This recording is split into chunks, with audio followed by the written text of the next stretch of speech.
Binatikos ni Senadora Amy Marcos sa kanyang social media post ang naging pahayag ng kanyang kapatid na si Pangulong Ferdinand Marcos Jr.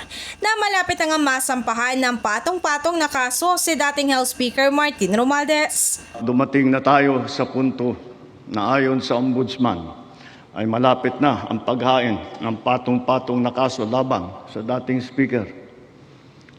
Masakit man sa akin ito. Ngunit kailangan nating gawin ang tama. Hindi ako pangulo ng aking pamilya. Hindi ako pangulo ng aking kaibigan.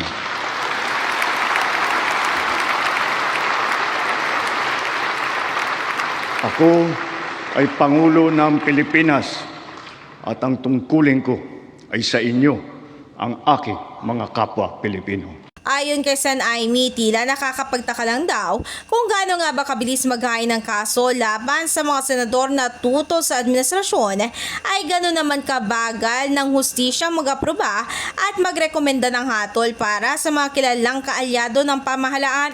Samantala naniniwala ang senadora na hindi naman daw mag-isa si Romualdez sa malawakang korupsyon ng pera at maging kapangyarihan.